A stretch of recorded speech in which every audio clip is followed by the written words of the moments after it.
Todd Howard, head of Bethesda. Kevin Levine, creator of BioShock. Mac Walters, lead writer of Mass Effect 2. Mike Laidlaw, creative director of the Dragon Age games. Tim Kaine, creator of Fallout. What do all of these famous video game figures have in common? They all love Star Control 2, and they consider it influential for the artistic role-playing games that they helped to create. As evidenced by the game's numerous nominations, I believe that they love this game with very good reason, and I hope that the Game Awards can serve as an opportunity to shed some additional light on this underrated entry in video game history. With that, ladies and gentlemen, I would like to welcome you to the official Oscarina nomination coverage for Star Control 2.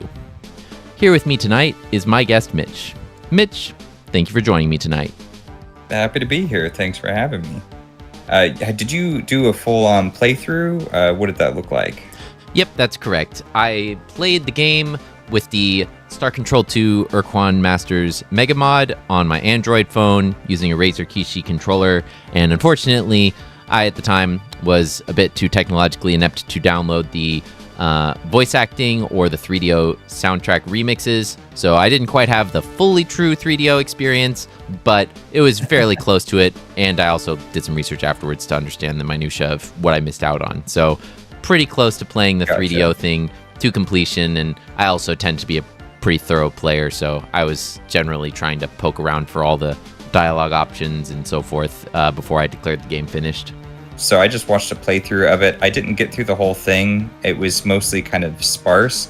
Star Control 2 has a lot of lulls in the game where you're just flying around, going to different planets, picking up resources. And so in those lulls, I would kind of work on something else and then kind of tune back in when you was talking with somebody new or when something exciting happened. I did play it myself a little bit, the same Urquan Masters download. I downloaded that, got that installed, worked with it a bit.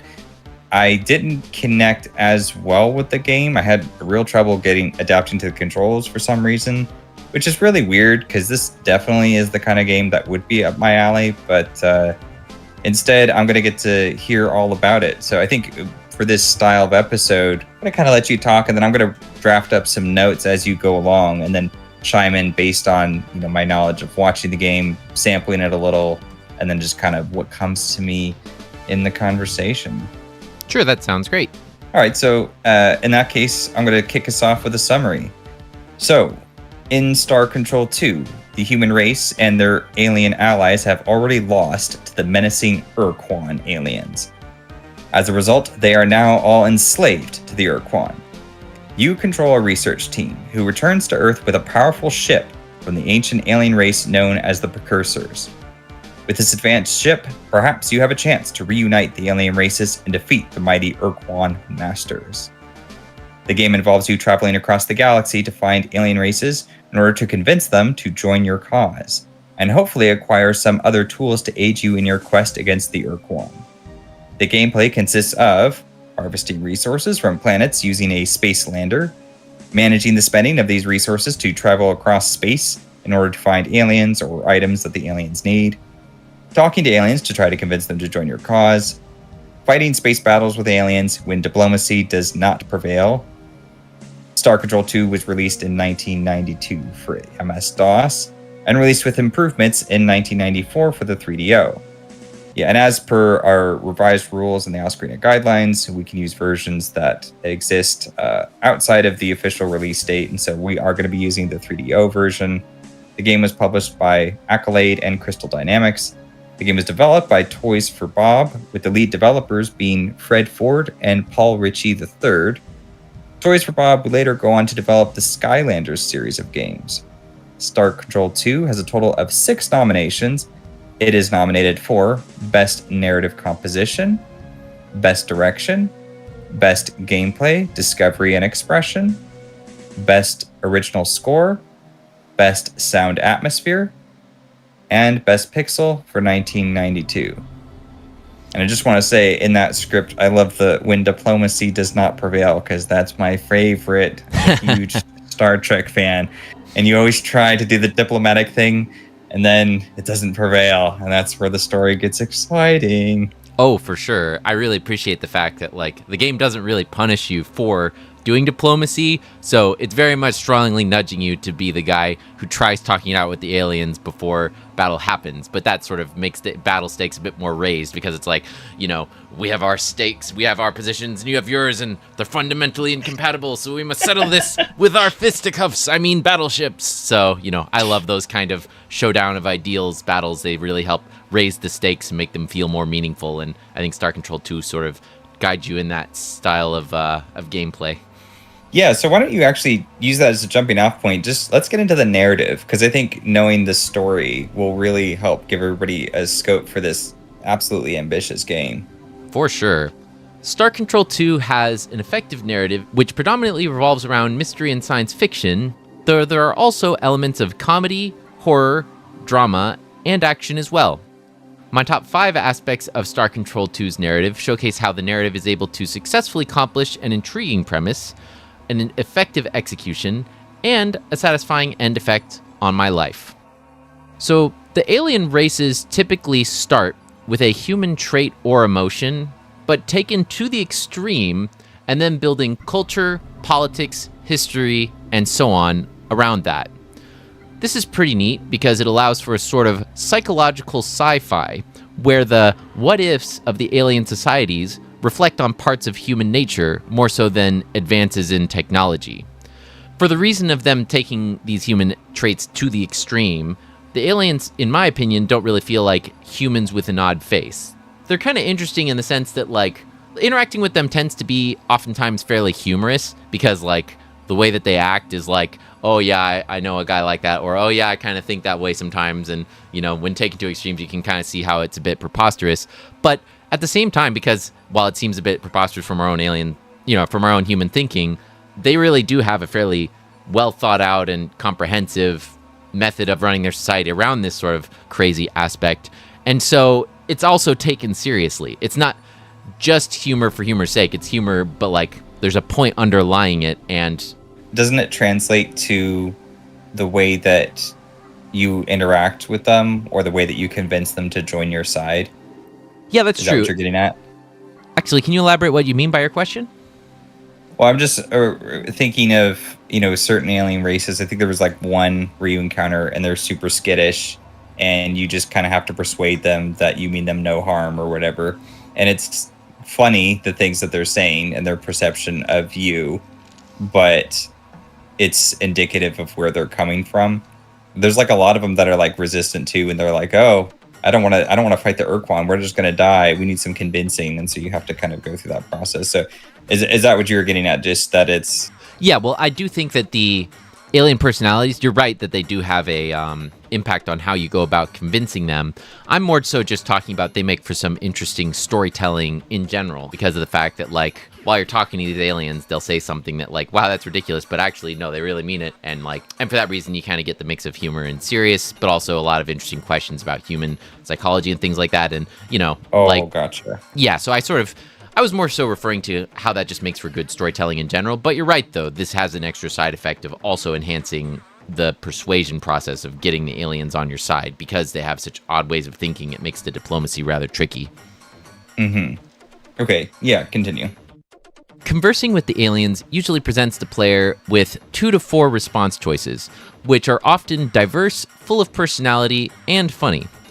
These help facilitate role-playing as different captain styles. You can be the calm and rational pilot. You can also be the cautious pilot who's willing to defend themselves if it seems like this is going to turn into a confrontation.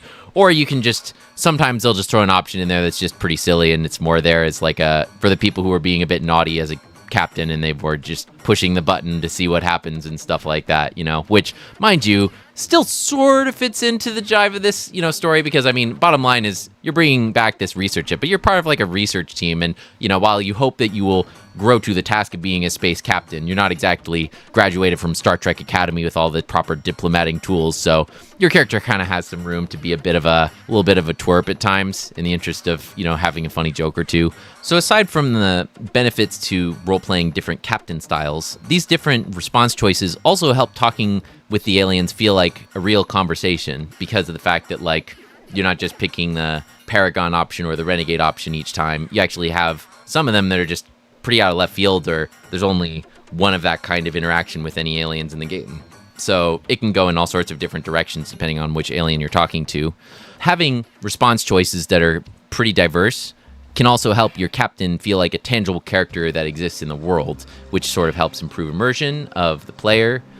And in general, having all these different options is also very good for replay value, because if you're going through the game a second time, which is pretty often for reasons I'll get into later, you'll end up, having a more fun time because of the fact that you can explore all these dialogue trees that you didn't have an option to the first time around. So yeah, I would say for all those reasons, the conversations with the aliens are very engaging and have some interesting response choices for the player. Next up, learning about the alien races is presented as a captivating mystery. So every encounter with an alien starts out with the question, how can I convince this alien to join me? But in order to answer that question, you need to understand how the aliens think. And trying to understand how they think turns into a very deep rabbit hole. So, over the course of pursuing your questions about how these alien races think, you do get some satisfying answers. But some of these answers to the mysteries will also lead to several more questions, some of which will motivate you to go to other planets, accomplish objectives, and so on. This process of questions and answers makes it possible for the player to comb through oodles of pages of lore eagerly, rather than it feeling like a chore. And, you're trying to keep track of all these different mystery threads in your head, and it feels like a more interactive experience of unraveling the mysteries of the universe, rather than it just being a static wall of text. You're getting it explained in a expository fashion. So you have this loop of questions and answers that are happening for each of the alien races, but the aliens, as previously alluded to, are really weird, and that makes it so that the questions and answers for each alien race are pretty different from each other. This allows this loop of questions and answers to stay fresh throughout the game, and it doesn't get old. So that's about it for the mystery angle of what makes the narrative so compelling. Next point I want to highlight is that the aliens each have a narrative arc to them, which typically culminates in a large change for the alien race. The change the race undergoes is typically resulting from your interactions with the alien race. As a result, when the change is finally revealed, you end up feeling powerful, accomplished, and fulfilled as a player for helping facilitate this change. The final transformation in the aliens helps you to also get another lens that can be used to understand the alien races. You get to see not just what makes them think the way they do in their current state, but also what would make them change, and what makes them think the way they do in this new changed state. Presenting the big alien change at the conclusion to the narrative arc allows this conclusion to feel impactful and satisfying. And having the big alien change at the conclusion means that when it's revealed, you'll have attachment to the alien race at the time of the change, such that it has more narrative impact. So hopefully that helps you to get a feel for the general trajectory of these aliens while you're interacting with them and trying to convince them to join your cause.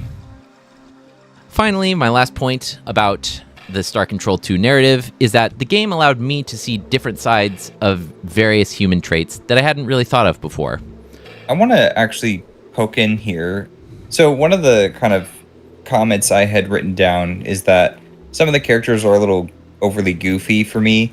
Like there's one character who looks like a salt shaker mixed with like a silly spring, and that's just like hilarious, and it's almost like too much. But that's sort of necessary because that's what you get when you have such excessive variety. You have so many different aliens that you encounter that you're going to get goofy ones, you're going to get serious ones. And I think the serious ones deliver, and that's where the tone kind of balances out. But the kind of main thing I wanted to mention was something that you were kind of alluded to, that very clear Mass Effect inspiration, the idea of being a Paragon captain or renegade captain. Most of my experience with the game is those early conversations, the greeting. And so I get a lot of the quality of the writing and the uniqueness in the character portrayals. But what I didn't get to see as much is the aliens change and the way that looks. So, can you actually threaten these aliens and still convince them? And if so, do they have a different transformation as a result of that kind of treatment? Or, are there other ways that you can go about this? Or is it more like you have to be, benevolent in order to get them to side with you? You need to be the classic Captain Kirk. Otherwise, they're going to become hostile. Yeah, so I would say that normally the game is pretty flexible with your dialogue options, allowing you to, find ways of salvaging the relationship despite saying something that was clearly very dumb. And it usually works reasonably well within the fiction. But the game will also have options where if you pick it, you have irreversibly damaged that relationship and you cannot recruit them, which is interesting. That being said, the ones the ones you can fail to recruit, those ones are not necessary for achieving the, ending of the game. And normally the game will also give you fairly clearly telegraphed hints. That being said, though, even though they give you very telegraphed hints, there were times where I personally was like, I'm really stumped on how I'm supposed to get this alien race one over. Well, time to quick save and see what happens. Oh God, well that's why they telegraphed that problem being there. And so even then, there'll still be times where when it's very clearly warning you about a certain thing that you might still be tempted to pick it. And there was at least one time where the option that seemed like was a terrible idea was actually necessary to win them over. And I mean, even then the game sort of did a good job of eliminating all your other options before they boxed you into that thing, such that you would eventually just stumble upon that too. And lastly, the other thing that's great about this game is there are some people who will just hate you no matter what. They still have an interesting narrative transformation that occurs, but it has no impact on whether you recruit them or not. It's just something that you can do in order to see them change. But they're just gonna hate you no matter what and stuff. So the game manages to still keep it fresh despite having this consistent pattern of one main narrative transformation that occurs over the game, assuming you don't flub up their arc. So Well, and I don't know if we quite surmised the premise as succinctly as maybe we should have, now that I'm thinking about it, because part of this premise is that you're part of that research team, you're stranded on that planet, you build this starship, and over the course of 20 years, and when you go back to Earth, humanity has lost the war with the Urquan. They're enslaved, and so there's this shield around the planet, and so nobody can leave it except for the few humans that are permitted on the star base just orbiting the planet. And so you converse with them to try to get yourself situated, and you've got this advanced warship, but it's basically just a skeleton.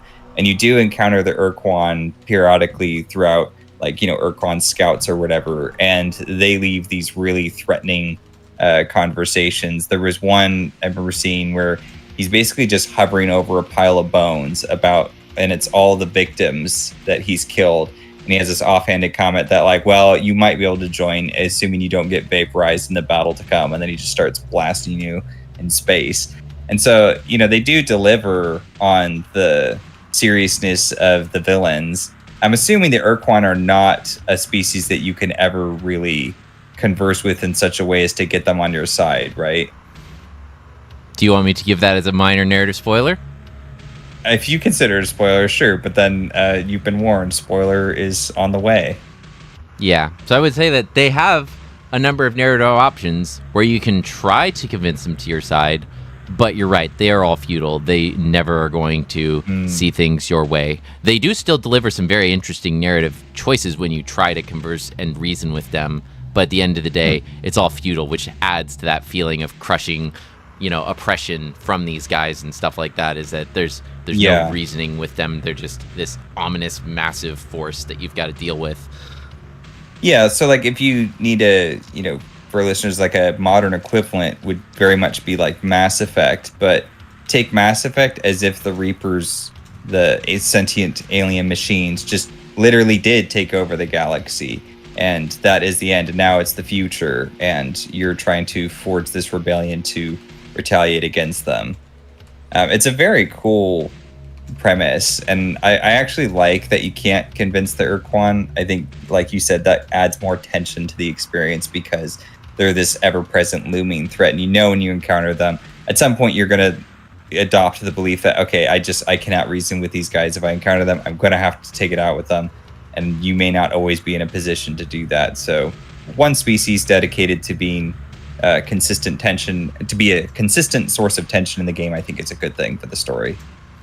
Yeah, sure. And I would say that even with the goofy aliens, it's never fully goofy. There's still the very real threat of conflict and death involving them, such that like you can never really be like, this is a purely silly thing. Every single one of the very silly leaning species, I will say, usually involves some form of death or conflict in there that's actually a little bit tragic or horrifying in its own way. So, you know, like I said, it's able to maintain that blend that, at least for me, worked, even when it was being a bit goofy.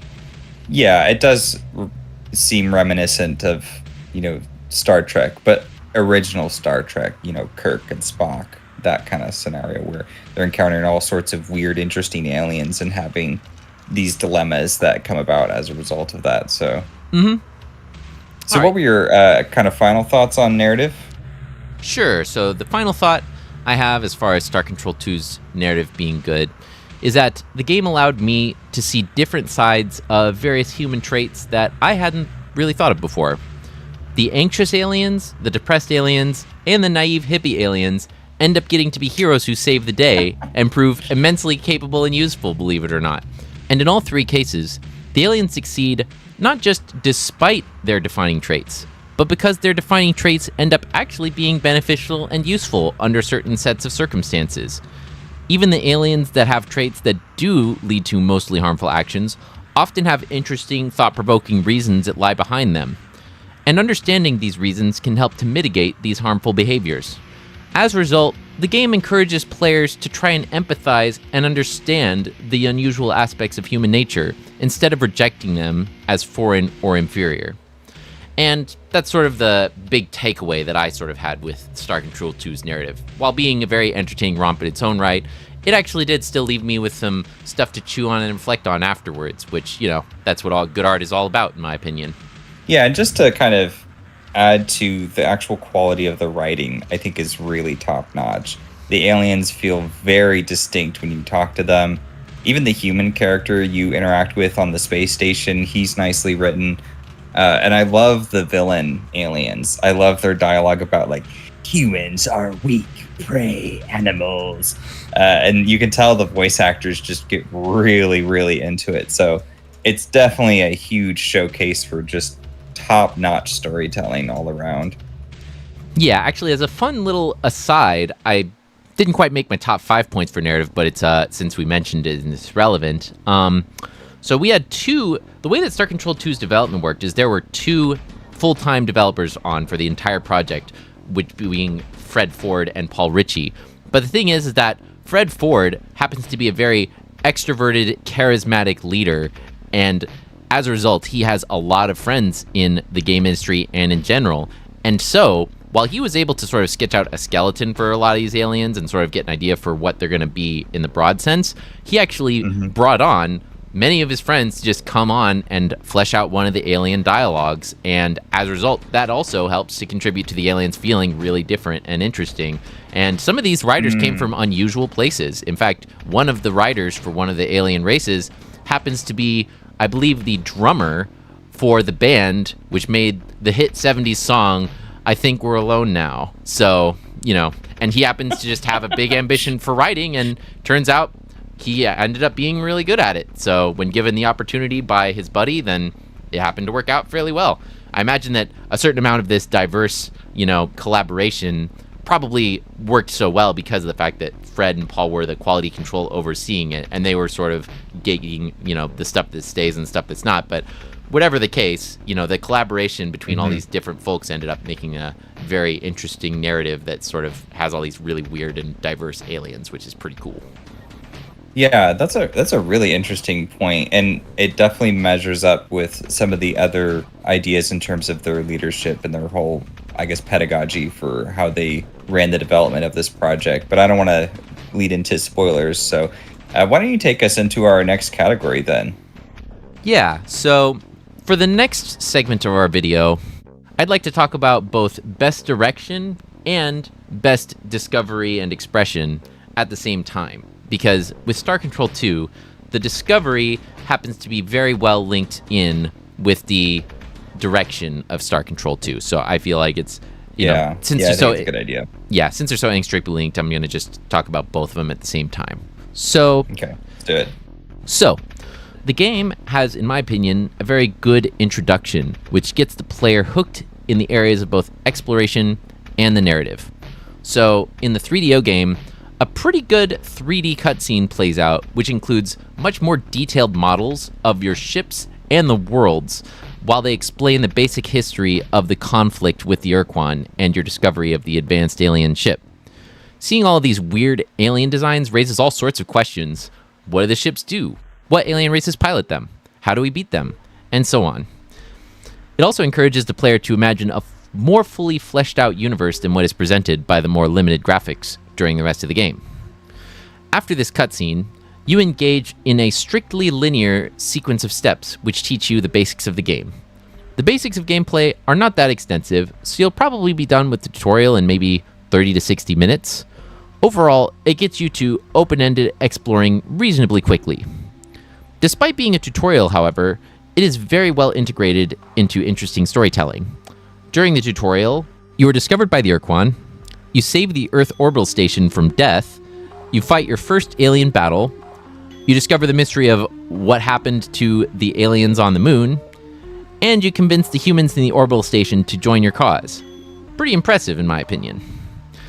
After the tutorial, you can optionally read up on introductions to all of the alien races for 30 to 60 minutes. And if you do listen to the primers on the alien races, you are provided with all sorts of intriguing mysteries and hints on things to look for in the galaxy. That being said, the lore here is not essential, since you will probably be able to find out most of the same information firsthand, and you'll end up returning to the hub fairly frequently later on, such that you can always read up on the alien introductory lore later, if you like. So that altogether ends up providing for a good, reasonably compact introduction sequence to Star Control 2's larger, open-ended gameplay. After the brief linear tutorial and introduction, and one other challenge that you're obligated to overcome, the rest of the story is conveyed in conjunction with the non-linear exploration. After finishing the tutorial, you're presented with an interesting, dire, and somewhat urgent objective. Unite the alien races before the Urquan return to enslave Earth. This open-ended but also somewhat urgent objective imbues your exploration with a sense of importance and accomplishment. This objective also happens to be so open-ended and large that you'll always feel like you're working towards accomplishing it, even when you're engaging in all sorts of other storytelling and objective reaching. As part of accomplishing this goal, the player can just choose to point their ship in a random direction on the galaxy map, and that will actually result in moderate success. If they do this strategy, they're still quite likely to encounter an alien race, which will have its own set of storytelling included. Most aliens inhabit pretty large sections of the map, and probably about half of the galaxy is inhabited by some sort of alien. As you discover alien races, their inhabited areas will get marked on your map, leaving uninhabited sections still present on the map. So if you just continue checking the blank sections of your map, you'll encounter a fair amount of the races and associated mysteries that the game has to offer. Plenty of other games would not give the player this level of freedom. In most other games, if you walk off in a random direction, that's the player choosing to just disregard the plot in favor of exploration and doing my own thing. But in this case, when you're pointing your ship in a random direction, you're actually pursuing and fulfilling the main plot at the same time. So it actually ends up having a nice harmony between your desire to just go off in a random direction and also get to hear about what the story's all about. However, the strategy of picking random spots on the galaxy will stop working eventually. As a result, you will need to rely on one of several different methods to understand what to do next. The first primary method is the physical map included with the game, which is very cool in my opinion. It has some locations of aliens to check out, and even a section marked question mark to check out. In my opinion, this physical map provides an immersive feeling of spacefaring discovery when you're actually pulling out your physical map and charting your next course like a true space captain. If you're playing the game digitally, in my opinion, you should make sure that you look the map up and consult it when you're exploring the galaxy, since that was the original intended experience. The second primary method when trying to figure out where to go next is using the in-game lore to figure out where to go. When talking to alien races, they'll often mention the coordinates or names of planets that are worth checking out for various reasons. In true retro video game fashion, expects you to actually write these down to investigate later, which is a slight quality of life problem, Though the game does keep recordings of previous alien race conversations if you end up forgetting something. While this is a bit inconvenient, I do think that a benefit of this approach is, once again, improving the feeling of immersion and accomplishment that comes with being an explorer. Because, space captains don't get to just rely on a nice game synopsis with quest pointers. Space captains have to be keeping track of things that seem interesting and worth investigating. So, slight benefit, but also a slight con at the same time. Sometimes the planet coordinates that they give you are exact, while at other times they provide hints such that determining the planet location is a puzzle.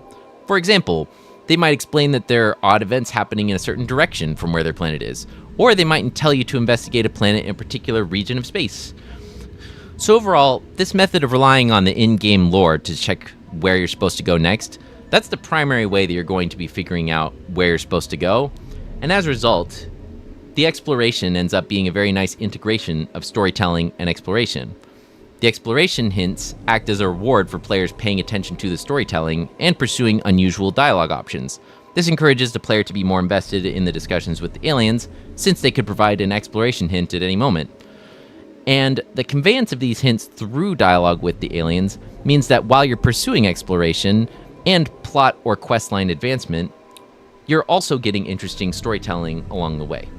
So, pretty long-winded, I apologize, but in general, that's sort of my spiel about why it is that once you're done with your linear tutorial, you end up having a non-linear exploration that ends up working in conjunction with the narrative instead of being opposed to it.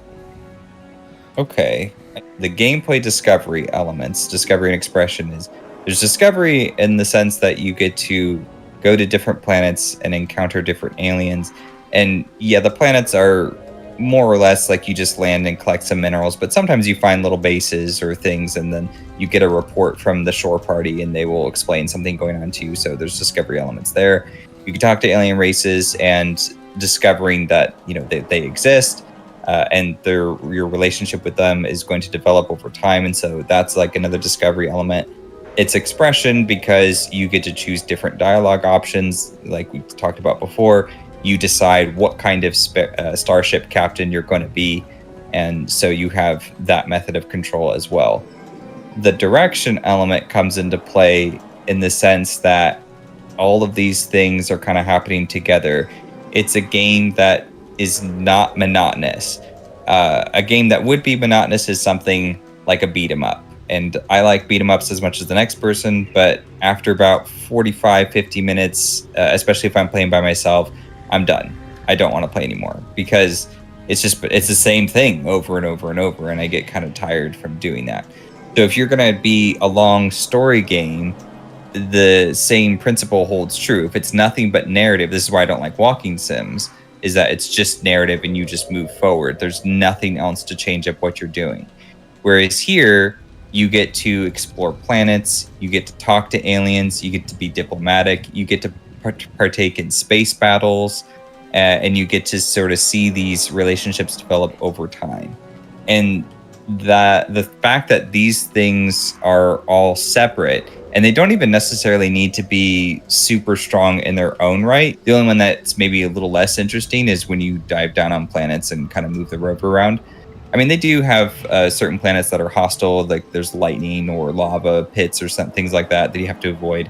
So there's at least something to keep it engaging. And I think for me, that's also like a positive. I wouldn't want that space to be too demanding of my attention, because my attention is for the grand scope of the game. It doesn't demand so much because that's actually giving my brain a chance to breathe and relax before I have to go back and I'm faced with maybe like a moral dilemma or a challenging enemy to fight. So, this kind of ebb and flow makes the game really compelling, because it's not just the straightforward, you just shoot aliens in this linear fashion. You choose where you want to go. You are going to discover something. There's tons of aliens out there. There's tons of different planets. You want your investment in the aliens and the story to be rewarded. And I feel like this game accomplishes that really well. Okay, yeah. So that's kind of my summation there. How much does that add or measure up with what you were kind of describing? Yeah, sure. I would say that more or less is accurate. I mean, the thing is that, like, I would say the expression element is there to a certain extent with Star Control 2, but for me, the exploration is really where it sings. And the fact that they're able to do that, exploration in conjunction with the narrative, the story is exploring the galaxy and trying to convince these aliens and things like that. So while you're exploring, you're also doing what the story demands of you and really feeling like a space captain who's out there to save the galaxy, so the gameplay enhances the narrative enhances the discovery, it's a nice symbiotic relationship between the two. It really makes you feel like a starship captain. Yeah. So the next thing that I think is neat about the direction is that the personality of the aliens is conveyed through their visual design, the soundtrack, the play style, the captain's windows, the sound effects, and the game objectives. So, like, everything in the game almost is really working to convince you of these alien personalities. So, take, for example, the Spothy. Their visual design and their song is bright, colorful, and weird. This matches their eccentric and often humorous dialogue. In their narrative window and battle portrait, the Spothy have most of their body out of view of the player, with their eyes and appendages appearing only to the extent necessary. This conveys their anxious and cowardly characteristics, and this also makes visual reference to clams, which also tend to appear cowardly on account of their tendency to hide in their massive, sturdy shells. The first of their weapons in battle is a close-range gun, which rapidly uses up the ship's energy and takes a while to recharge. This naturally leads to a strategy of running away for your energy to recharge, and only returning to briefly unload your bullets, which once again complements their cowardly personality. The second of the ship's weapons is a medium-range, low-damage homing missile, which fires out of the rear of the ship. This naturally leads to a strategy of trying to lure enemies into chasing you, only for you to fire missiles at the pursuers while running away. Also, in addition to firing out the rear of the ship, the missiles make a hilarious fart-like noise, which, aside from being hilarious in its own right, also matches the humorous absurdity of the alien race. Over the course of trying to convince the Spothy to join your side, you spend a while trying to fulfill their objectives and trying to convince them that you mean no harm, but you're eventually going to realize that they are unfortunately too cowardly to fulfill their end of the promises they make. So, you need to find a way to threaten them into submission, because that seems to be the only thing that really works with them, unfortunately. However, despite the difficult aspects of their culture and personality, their humor and their very useful ships causes them to be endearing rather than annoying. And while there is humor and absurdity in these aspects of their personality, the game also presents a universe where the Spothy have very many very legitimate reasons to be as self-protective as they are. So I believe that the game is somewhat sympathetic to them and does not go so far as to be mean-spirited. Yeah. Actually, let me read this next point, because I think I have a way to tie that back into it nicely. Sure. So the aliens serve as an excellent reward for exploration. You get one sense of exploration fulfillment when you discover the aliens and see their cool visual designs, their unique music, and their ship playstyles. You get another sense of exploration fulfillment when such exploration results in the progressing of their storyline, and you get to see their race change or evolve.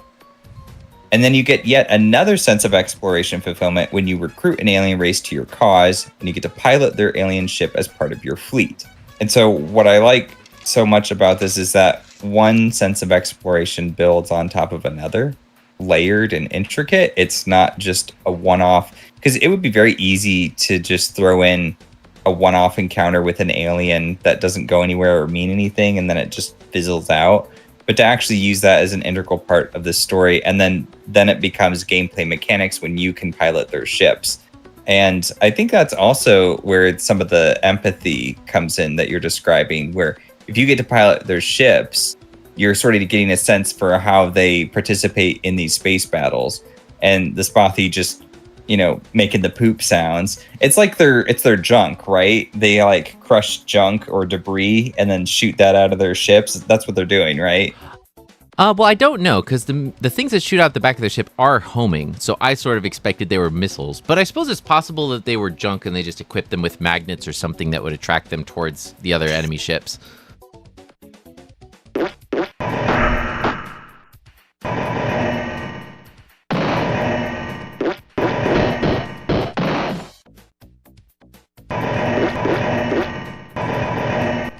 It's like very clearly indicative of the things that you described them as, though. It's not conventional, move forward, blast them. Even just watching them fight is like, I was watching the Let's Player and I'm like, what is he doing? This ship is so weird. And he's just like twirling away and trying to keep him at a distance and just being super evasive. I'm like, just get this over with. What are you trying to accomplish here? But it's very cool. Yeah, I could definitely see all the things you're mentioning. So thanks for adding on that additional bit on the end there. The game provides a lot of quality of life features, which help maintain good pacing for the narrative and the exploration. I have a lot, but I figured that to make this actually closer to 1 point, and be a bit more fair for the sake of your guys' time, my top 3 quality of life features are that, number 1, alien storylines progress gradually and require getting information or items from several different locations. This is neat because while you're exploring at any given time, you'll probably have several ongoing storylines that will be motivating you to explore.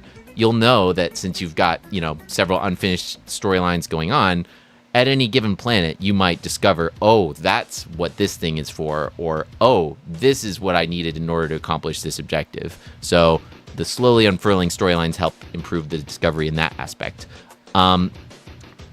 As mentioned previously, the lore dumping is provided via interactive conversations with aliens and not just a giant audio log or book or thing you need to read. So that's a very nice quality of life improvement to make things more engaging. And lastly, the game comes not only with a physical map, but also a guidebook, which provides you with not only the straightforward here's how to complete every alien arc or how to find their homeworlds, but it also gives you locations of resource-rich planets. So if at any point you find that all this planet mining is getting so annoying that you don't want to deal with it, the game just gives you sort of a cheat code where, hey, guess what? Just go to these planets and you'll get enough resources that you don't need to do this stupid planet mining for the rest of the game. But you do have to use this tools with caution. The mysteries are even more fulfilling if you're able to do them all yourself without the aid of the guidebook. And if you end up giving yourself too many resources too quickly, it won't really give you as many opportunities to struggle and figure out how to deal with things, which is, fun in its own right. So it gives you the tools and it just trusts you as the player to use them responsibly, which if you do, it ends up being a pretty good time, in my opinion. However, while there are many quality of life positives to speak of, there are also a number of quality of life issues, which cause the exploration and direction to not quite be a perfect experience. My top 3 issues with the quality of life. Number 1, you need to spend a fair amount of time harvesting resources on planets in order to continue exploring the galaxy. There are some things there to change up the planet exploration, and there is some satisfying challenge in optimizing it so you do as little of it as possible, but at the end of the day, it's a bit repetitious and boring. But as previously mentioned, if it's too boring for your taste, you can always cheat with the guide and give yourself enough resources that you don't need to do it. So it's still a con, it just could be worse. Yeah. Next thing I have for issues on quality of life is that a fair amount of the time you spend exploring will end up being empty space or just planets with ordinary resources. And during this time, you're not really advancing the story or really giving a major sense of exploration. This downside is mitigated by occasionally giving you things to switch it up. You might have the occasional resource-rich planets, and making it so that when you finally do find an alien or something interesting, the conversation trees are fairly extensive, such that the gameplay to story ratio ends up still being fairly reasonably, good amount of story to good amount of exploring, which is nice. But despite this mitigation, your exploration dopamine rushes are going to be less frequent than, say, Zelda's Link Awakening, where they're always giving you something like, a wall to poke and bomb, or a pit to jump down and find a little neat trinket, or things like that, So you'll have to have some patience where there's lots of empty space, but then there's a big payoff when you finally do find something. Lastly, for my quality of life problems, there were times where I ran out of ideas on where to go next to finish the story. I had the option of spending resources at the information merchant in order to get hints on where to go next, but this process is a bit slow and cumbersome. In my opinion, when the player is at the point where they really are just out of ideas on where to go next, they should just resort to using the guidebook to determine how to next progress. But while providing the guidebook as an option makes this more official and convenient to do, it still counts as a mark against the game if the player needs to use methods that are somewhat cheating in order to smoothly progress. So, as I've mentioned, there are some, quality of life issues with Star Control 2, but there's also some really big positives, such that, as a whole, I think that it still has very good direction and discovery. I actually don't mind the excessive downtime exploring planets and coming up with nothing. And I know that maybe sounds kind of weird because I didn't actually play the game that much myself. However, the original Mass Effect, I played that, and that game has a ton of planets that you land on, and it's very boring. There's basically nothing on the planet. It's just kind of a barren wasteland that you drive around a little bit, and then you go back to your ship. And there's not even music. Usually you just kind of meander, and it's about as dry as it sounds. But I really liked that. Some of my fondest memories playing that series is in those moments because they accentuate when something exciting does happen. And so you mentioned Zelda, and I would agree that Zelda has a more constant flow of discovering, little elements. But because it's constant, it's like a drip feed. And I think you can reach a point where it becomes normative and expected. Whereas in here, encountering a whole alien race that has problems of their own, their unique personality, and a new situation that they present you with, that's a lot of, for lack of a better word, content that you discover. And so I feel like it is worth a lot more than how it sounds, especially if you're content to just enjoy yourself in the space. Or in the case of Mass Effect, it's very, very atmospheric. But it's a 3D Yeah, I was going to say, it's like, as much as I hated, personally, I know it's on Mass Effect 1, but Mass Effect 2, I didn't particularly care for the, mining for resources on that planet, but that doom, doom, doom, doom, doom, doom, doom, doom definitely helped make it go down a bit easier, because I did actually rather enjoy that background track. Yeah, exactly. And that, again, moments for just giving the game room to breathe is a good thing. It's something like in filmmaking too, especially with like Akira Kurosawa. Usually when I'm teaching a film history class, that's often a point I bring up is like, look at how he's giving you space to really absorb and take in what's being shown here. He's confident in what he's displaying. And if you get bored, that's understandable, but not everything needs to be like a TikTok. You know what I mean? Yeah, that's kind of interesting what you mentioned about having the downtime to space out the narrative in order to make it impact you more. That being said, though, maybe it's just my limited attention span or the fact that I'm spoiled on indie games or whatnot. But my sort of thinking is that games can still achieve the same effect without the downtime if what they do is they just change on what core enjoyment aspect you're getting from the game. So you'll have a segment where you're very engaged in combat, but then you switch to having a segment where you're very engaged in narrative. And then you switch so that you've got a segment where you're more self-expression and things like that. And basically, if you do that, you're still able to make it so that when you come back around to, a difficulty or a narrative or whatever, it pops out because it's been a while since you had a narrative thing. But at the same time, you're always staying engaged with the experience. You're not having any segments which are boring. That being said, though, that's also a lot of work to always be having your players be engaged in some interesting facet. So having more chill space still works as, a method of enhancing that narrative. I just think it would be even better if they just give you something, a different kind of game enjoyment aspect to give you when you've got those spans between, the narrative or exploration or so forth. That being said, though, you could argue that these empty spaces are still capitalizing on an element of game enjoyment, and that is abnegation, the element of relaxation. The problem is that ranks fairly low on my personal list of game enjoyment factors. So even if exploring in the universe was a relaxing experience, I wouldn't necessarily register that as being like having a great time for me personally. But for someone else who really does like just chilling and going from planet to planet and stuff, that actually might very well do exactly what I'm saying, where they've got a really cool experience with narrative, and then they can switch to relaxing while they go explore different planets at a, more relaxed pace and things like that. So, I don't know. I think the point I'm trying to lean on is the idea that it's a good use of the space. It's not a thoughtless sense of boring. It's not there to deliberately slow down the game and make the player bored.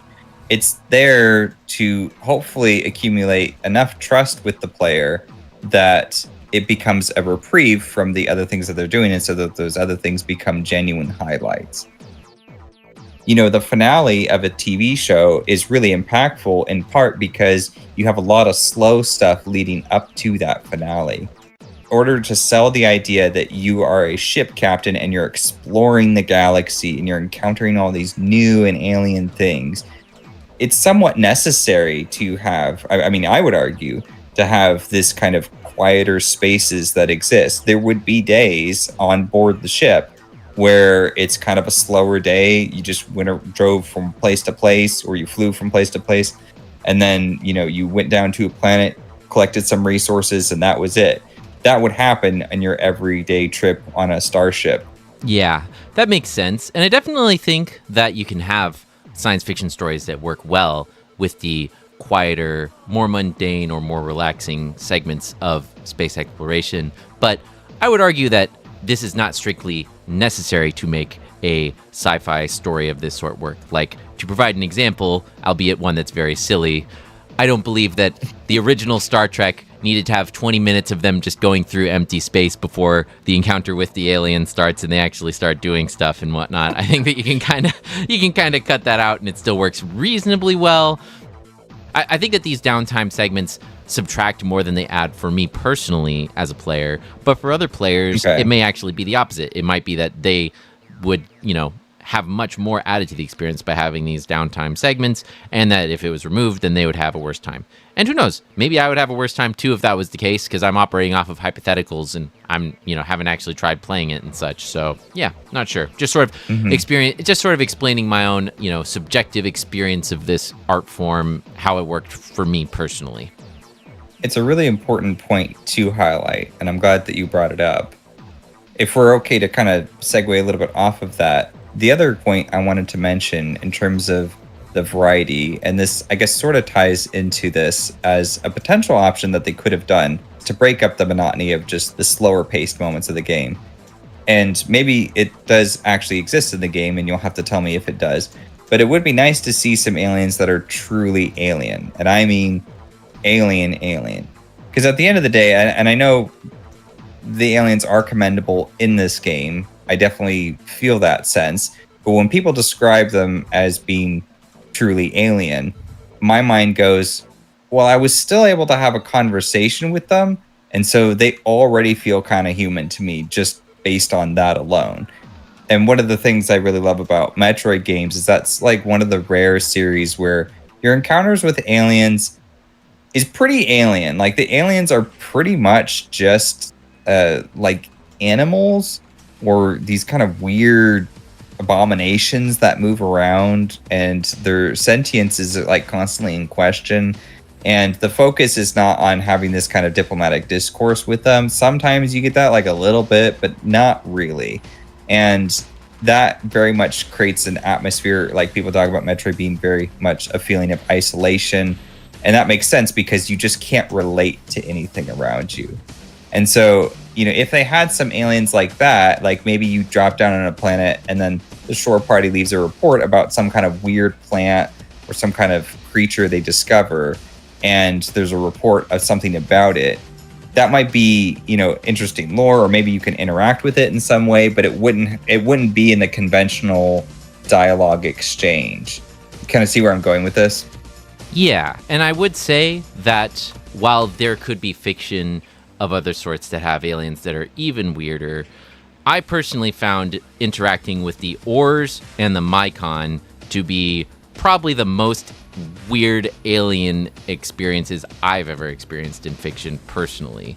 So the thing about both of these races is that they do still have that heart at the center of them of being effectively elements of humanity that have been sort of taken to extremes. However, the Mycon are a hive mind who don't operate on like linear logical progression of their conversations. So you'll be trying to bargain with them and try and ask questions, and they'll just say something completely random, and they use all this unique terminology that you have no idea what the frick they're talking about until you like really think about it, or like me, you cheat and you go to the lore page on the wiki where it actually explains what the frick they're talking about.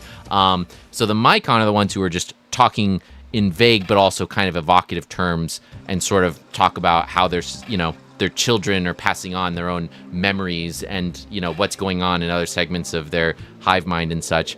So that's the Mycon. And then the Ors, on the other hand, they are extraterrestrial beings from a higher dimension, and your translator is working overtime but has a really hard time trying to figure out what the heck they're actually getting on about. And they are an even more difficult way of actually trying to decipher what the frick is going on.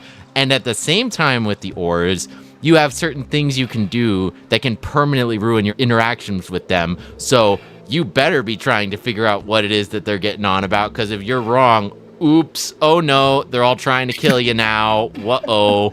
So they are both, in my opinion, very alien feeling. They may not be quite on the level of the aliens that you are personally referring to, but I personally found them to still be really weird and very alien.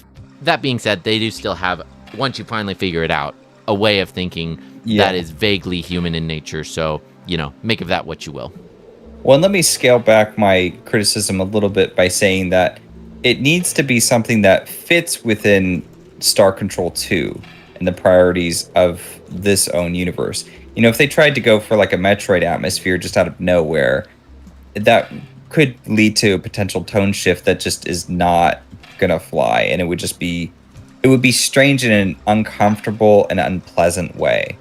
And so these examples that you're describing do sound pretty good. The Ors, actually, I do remember them and interacting with them, and it is a weird conversation because they keep saying things that are like based on the translation is like, okay, that's spicy game or something, and you're like, that doesn't help me at all. That's clearly not what they were talking about, or it is, and I'm just not understanding how that fits into the context of what they're thinking.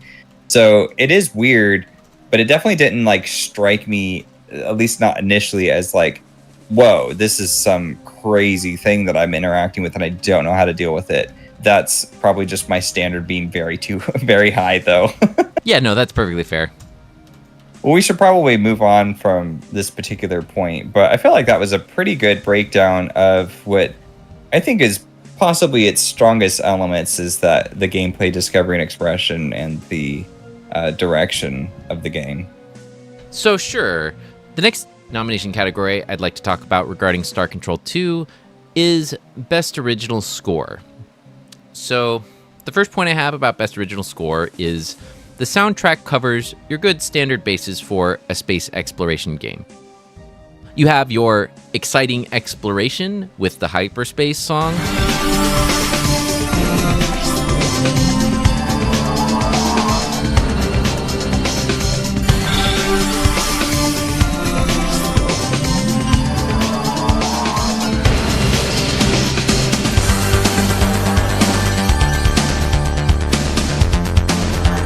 You have ambient, relaxing, mysterious exploration for the solar systems and the planets.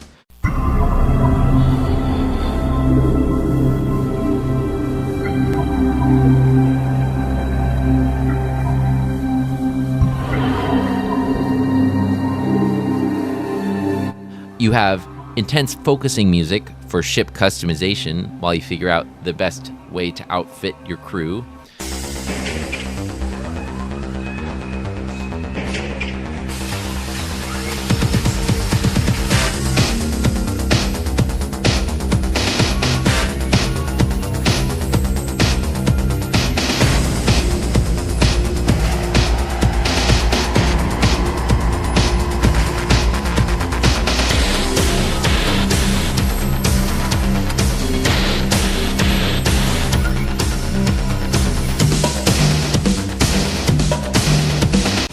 And you have energizing music for ship battles when you actually have to throw hands.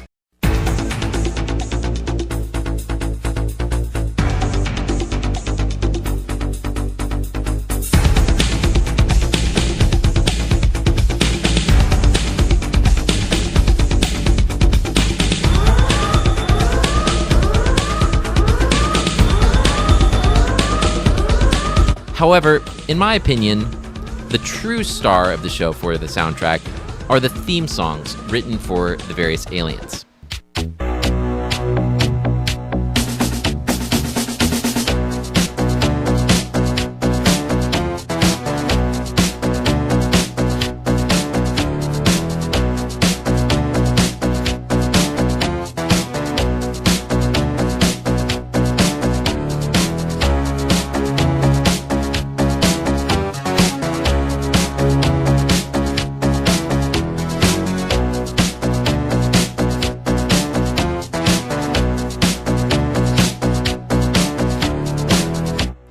The alien songs excellently emphasize the personalities of the alien races, and the alien songs are sometimes really weird, but they still have elements that are kind of musical, such that your brain can kind of jam to them with some major adjusting.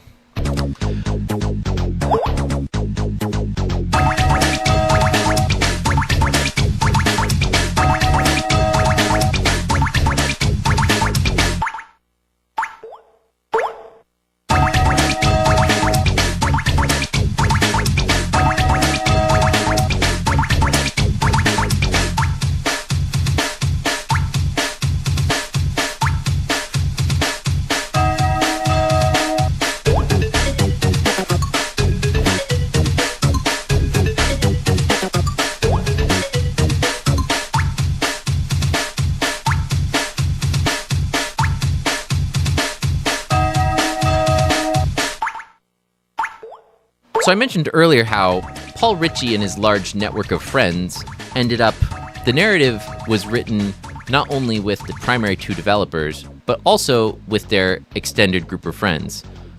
In the case of the soundtrack, this was taken to an even larger extent, where the large majority of the soundtrack was actually crowdsourced. The creators posted a public song contest on the internet, where they promised monetary rewards for submitting music fitting space combat, space exploration, and conversations with aliens. They did also mention that this is for the sequel to Star Control, so individuals still had some idea of what was going to be in the game. This crowdsourcing of the soundtrack is a major contributor to why the alien songs each sound so different from each other.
The creators still curated a selection of music from these submissions, and they hired compositions for a few songs that didn't fit the submissions.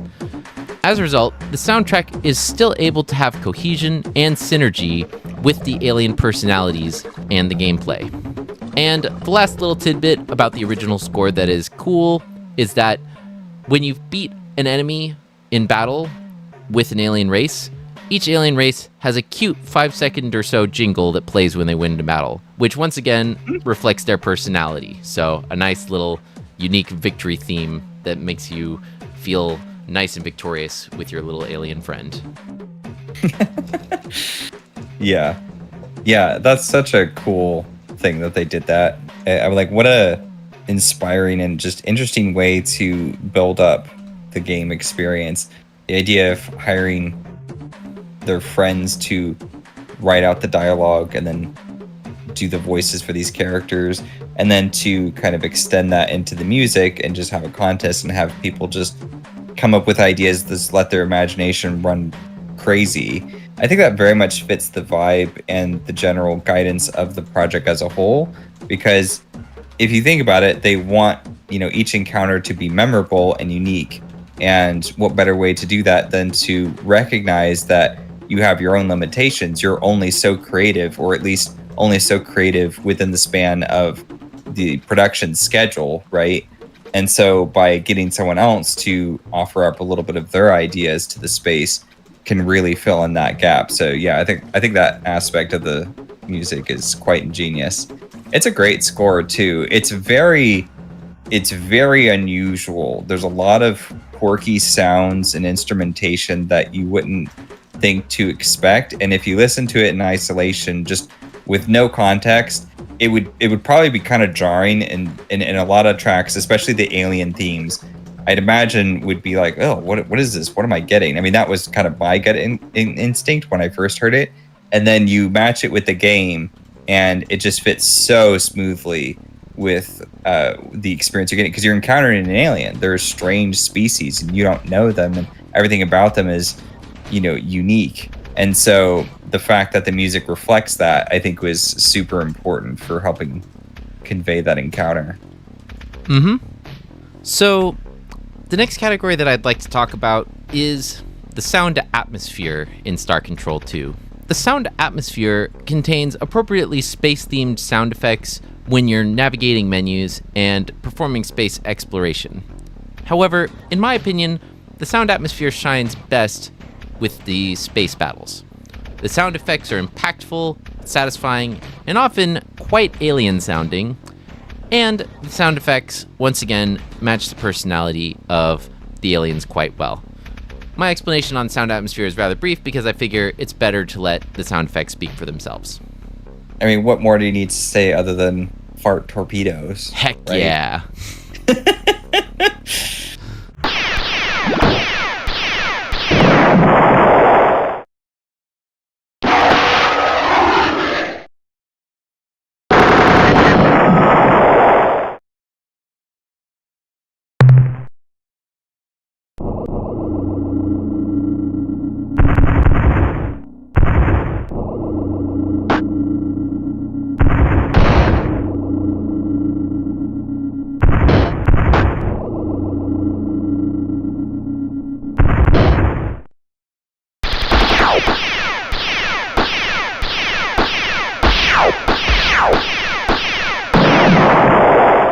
Alrighty, so I've finished giving you an overview of all of the nominations except for Best Pixel. Before we give you the Best Pixel pitch, I figured that I ought to talk a little bit about how Star Control 2 manages with other categories. In terms of other categories, I believe that Star Control 2 is good at all other categories besides relaxation and challenge. In terms of challenge and achievement, it's a mixed bag. The ship battles are very good, in particular, the multiplayer battling. Some players actually love Star Control 2 purely because they would play it for very long hours with their friends in the multiplayer battle mode. However, as previously mentioned, figuring out where to go next is fulfilling at times, but a bit aimless at other times, and resource harvesting from planets is, on average, not good. So, for those reasons, challenge and achievement has some good aspects, but also some less good aspects. And Gotcha. Lastly, I would personally argue that Star Control 2 is rather bad at relaxation. The reason for this, as well as a big flaw in the overall enjoyment of the game, is that the game imposes a time limit on your playthrough. When the time limit is reached, the Urquan will slowly take over the galaxy, one alien race at a time, until Earth is conquered and you obtain a game over. This time limit is unfortunately quite long, with players perhaps spending 20 hours before reaching it. The player is likely to run into this time limit on their first playthrough due to being less efficient at planet exploration, discovering the various mysteries, and general reluctance to use the provided guidebook. At this point, the user would need to reload an earlier save file, but if they only maintained one save file, they might need to start the entire game over. Chances are, the user will be able to use the knowledge they acquired on their first playthrough to succeed on their second playthrough, so it's not like you're going to be doing this rigmarole forever, but it's still a fair amount of what some would argue to be, wasted time while you're replaying certain segments. So, you have the dialogue options to change it up a bit, but still, playing things over is less fun than playing it for the first time. There are some narrative benefits to realize firsthand the crushing helplessness and despair at seeing the universe fall apart before your eyes in the face of an unstoppable force. Nevertheless, I do not believe that these benefits outweigh the amount of wasted time involved with repeating numerous hours of narrative, planet exploration, and alien race diplomacy when you already know the outcome of these tasks. This downside can be mitigated by using many different save files, so that rather than starting your playthrough over from scratch, you can just go to one that's a few hours earlier, and you wouldn't be wasting as much time. And you can also use tips from your Earth Captain to make resource extraction more efficient, and use the game map plus guidebook to help you get unstuck when you don't know where to go. So that way, you don't spend too much time aimlessly wandering the galaxy, and you can more efficiently complete the game within the time limit. Nevertheless, despite these mitigations, the time limit remains an unfortunate blemish on this great game. Time limits are definitely something that very much an issue of taste. Like 20 hours feels like a really long time.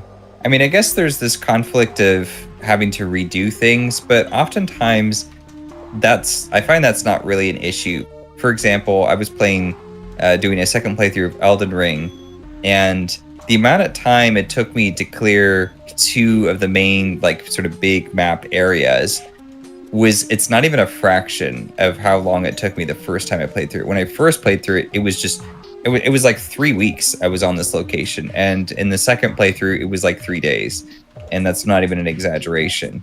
So, I just had a sense for where everything was, what the expectation of the game was, what kind of build I want to go for. Everything I just was prepped in my head of what to do.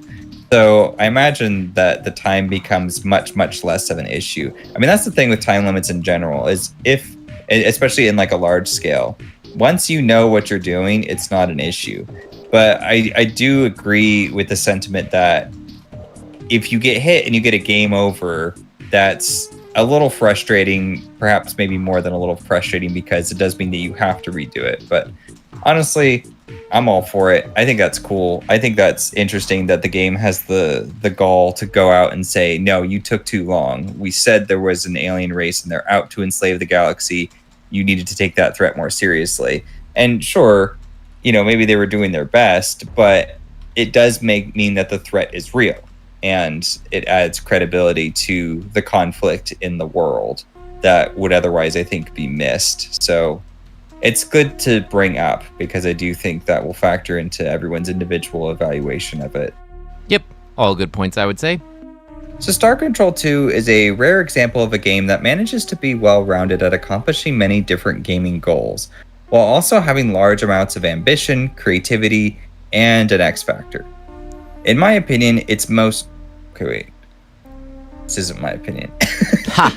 In Corbett's opinion, you can, or I don't know how you want to do that.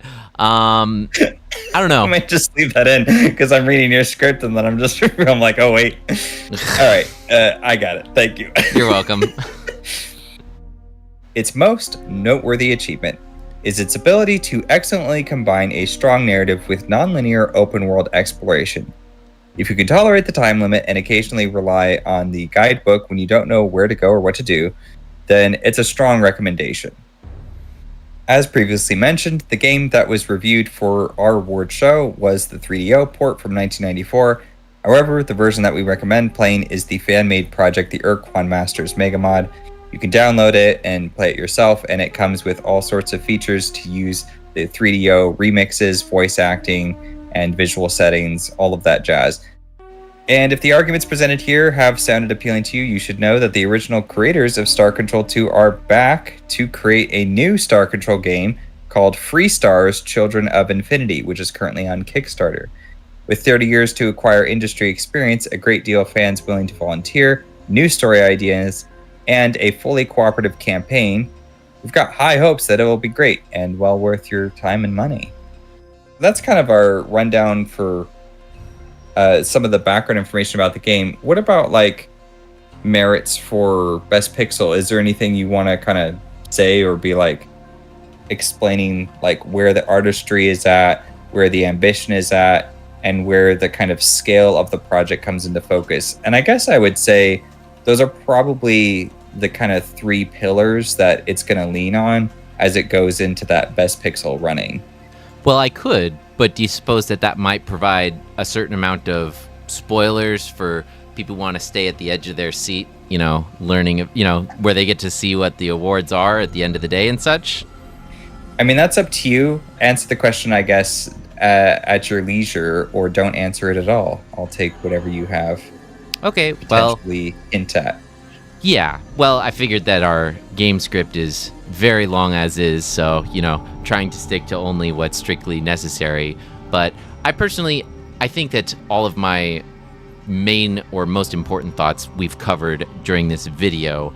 I mean, on debate day, I will probably just be elaborating, not only restating my main points for this game and talking about how that compares, favorably or unfavorably towards the other games. That's about as much as I can say while remaining relatively neutral on which ones I think would be more or less meritorious. So I can go into that if you particularly want, but if you want it to be more of a surprise with the Game Awards, then I'll just be mysteriously staring off into the sunset like so.